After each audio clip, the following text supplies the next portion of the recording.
Topic మీద ప్రతిసారి question అడుగుతాడు. ఒక్కసారి చూడండి. సో ఇది ఒక క్వాడ్రాటిక్ ఈక్వేషన్. ఈ క్వాడ్రాటిక్ ఈక్వేషన్ కి sum of roots minus B by A, product of roots C by A. So దీనిపైన ఈ క్వశ్చన్ అయితే సాల్వ్ చేద్దాము. If alpha plus beta equal to 7 and alpha cube plus beta cube equal to 91, then quadratic equation whose roots alpha and beta is అని అడుగుతున్నాడు.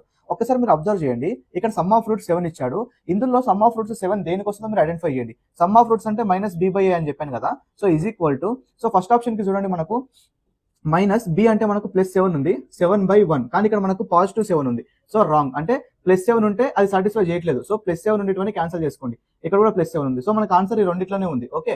So ఎందుకంటే ఇక్కడ minus ఇక్కడ minus ఉంది. ఇప్పుడు నెక్స్ట్ స్టెప్ ఏం చేయాలి అంటే ఈ రెండిట్లో దేనికి రూట్స్ ఫైండ్ చేయడానికి వస్తుంది. సో ఫర్ ఎగ్జాంపుల్ నేను ఆప్షన్ సి తీసుకుంటాను. ఎక్స్ స్క్వేర్ మైనస్ 7x ని నేను మైనస్ 3x మైనస్ 4x రాస్తాను, ప్లస్ 12 ఈక్వల్ టు 0. సో ఇక్కడ -3 -4 ఎందుకు తీసుకున్నానంటే -3 ఇంటూ -4 ఈ రెండు ఇంటూ చేస్తే మనకు +12 వస్తుంది. సో ఇది సాటిస్ఫై చేస్తుంది. So this is the correct answer అని అనుకుంటున్నాను. ఒకసారి దీన్ని కూడా ట్రై చేద్దాం. ఎక్స్ స్క్వేర్, సో -7x ని మనము -3x -4x రాయండి. అక్కడ ఏముంది -12 ఉంది. బట్ ఈ రెండు మల్టిప్లై చేస్తే మనకు +12 వస్తుంది, కానీ ఇక్కడ -12 ఉంది సి అనేది. సో ఇది wrong. So this option is wrong. So option C is the right answer.